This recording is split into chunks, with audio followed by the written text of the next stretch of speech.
حضرت سیدنا عبداللہ بن عمر رضی اللہ تعالیٰ عنہ سے روایت ہے، آپ فرماتے ہیں اللہ کے رسول صلی اللہ تعالیٰ علیہ وآلہ وسلم نے ارشاد فرمایا الصیام والقرآن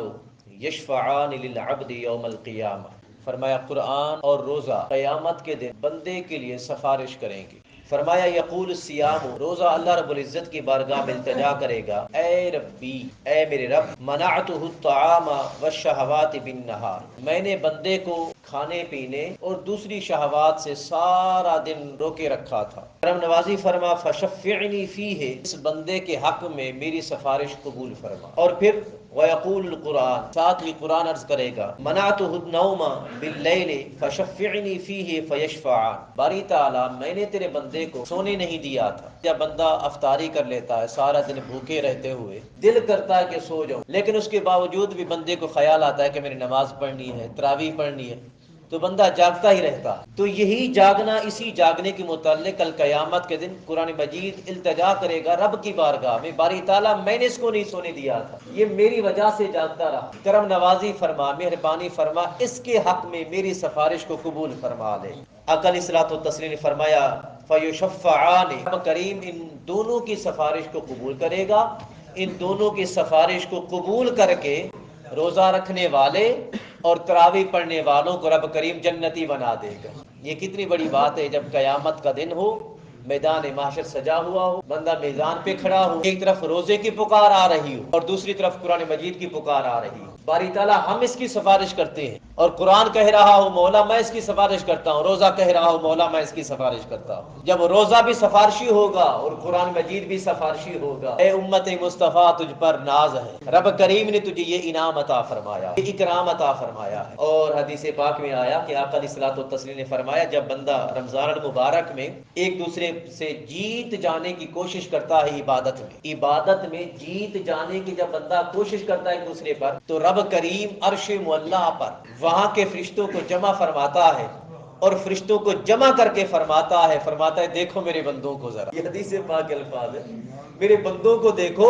وہ میری خاطر ایک دوسرے سے جیت جانے کی کوشش میں ہے، ہر کوئی کہہ رہا ہے کہ میں جیت جاؤں، میری نفل دو زیادہ ہو جائے، میرا روزہ زیادہ اچھا ہو جائے۔ یہ کیسا منظر ہوگا جب رب کریم اس بندہ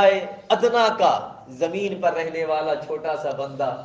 جب اس کا ذکر عرش معلیٰ پہ ہوتا ہوا ہوگا، جب وہاں پہ ہوتا ہوگا نا اس کا ذکر، تو رب کریم عرش معلیٰ پر رہنے والی ذات جو عرش معلیٰ کی مالک، ساری کائنات کی مالک، زمین و آسمانوں کی مالک، جب وہ ذات اپنے فرشتوں کو جمع کر کے کہتی ہوگی فلاں میرے بندے کو ذرا دیکھو، فلاں کو دیکھو، فلاں کو دیکھو، فلاں کو دیکھو، فرشتے بھی حیران ہوتے ہوں گے کہ رب کریم کو اپنے بندوں سے محبت کتنی ہے، کتنی محبت کا عالم ہے۔ آقا علیہ الصلوۃ والتسلیم ممبر پر تشریف فرما ہو رہے تھے، آقا علیہ الصلوۃ والتسلیم کے ممبر کے 3 سٹیپ تھے، 3 قدم، جب پہلے قدم پہ آپ نے اپنا پیر مبارک رکھا تو فرمایا آمین، پھر دوسرے قدم پہ رکھا پیر مبارک تو فرمایا آمین، تیسرے قدم پہ پیر مبارک رکھا تو فرمایا آمین، آپ نے خطبہ دے دیا۔ اس کے بعد صحابہ کرام نے التجا کیا آقا جو آج آپ نے طرز اپنایا ہے، طریقہ کار اختیار کیا ہے، ایسا پہلے نہیں دیکھا گیا، یہ کیا وجہ ہے؟ آقا علیہ الصلوۃ والتسلیم نے فرمایا در حقیقت یہ میں نے از خود ایسا نہیں کیا، بلکہ میرے پاس جبریل امین آئے، جبریل امین آئے۔ آقا جبریل امین نے آ کے کیا عرض کیا؟ آقا علیہ الصلوۃ والتسلیم نے فرمایا جبریل امین نے آ کر مجھ سے کہا یا رسول اللہ، اگر آپ کی امت رمضان المبارک کا مہینہ بھی پائے مگر پھر بھی اپنے گناہ نہ بخشوا سکے، اپنی بخشش نہ کرا سکے، تو وہ شخص جہنمی ہو جائے اور اللہ کی رحمت سے دور ہو جائے۔ اور ساتھ میں جبریل نے مجھے کہا یا رسول اللہ آپ بھی کہیے آمین، تو میں نے جبریل کے کہنے پہ آمین کہا۔ اور دوسری مرتبہ آقا نے فرمایا، دوسری مرتبہ جبریل امین کہنے لگے وہ شخص جو اپنے ماں باپ کو بڑھاپے میں پائے، یعنی وہ جوان ہو، بندہ جوان ہو، بیٹا جوان ہو، بیٹی جوان ہو، ماں باپ بوڑھے ہو چکے ہو، تو فرمایا ماں باپ کو بڑھاپے کی عمر میں بھی پائے مگر ان کی خدمت کر کے جنت میں نہ جا سکے، وہ شخص بھی جہنم میں چلا جائے اور اللہ کی رحمت سے دور ہو جائے۔ جبریل امین کہنے لگے یا رسول اللہ آپ بھی کہیے آمین، میں نے اس لیے آمین کہا۔ تیسری مرتبہ آقا نے فرمایا، جبریل امین نے کہا وہ شخص یا رسول اللہ جو آپ کا ذکر خیر سنے آپ کا نام اس کے کانوں میں جائے مگر وہ آپ کی ذات پر درود نہ پڑے تو وہ شخص بھی جہنم میں جائے۔ تو ساتھ میں جبریل امین کہنے لگے یا رسول اللہ آپ بھی کہیے آمین، تو میں نے اس لیے آمین کہا۔ یارو آپ جانتے ہیں کہ آمین کا مقصد کیا ہے، مطلب کیا؟ آمین کا معنی ہے ایسا ہی ہو جائے، ایسا ہی کر دے باری تعالیٰ۔ تو محترم المقام، یہ رب کریم نے ہمیں تینوں نعمتوں سے نوازا، جن کو رب کریم نے بوڑھے ماں باپ عطا فرمائے ان کی خدمت، آقا علیہ الصلوۃ والتسلیم کا ذکر خیر سنو تو درود و سلام پڑھا کرو، اور رمضان المبارک عطا فرمایا تو اس کو راضی کر دو، روزے رکھو، عبادتیں کرو، بڑھ چڑھ کر عبادتیں کرو۔ جب دو آدمی ایک ساتھ کھڑے ہو کے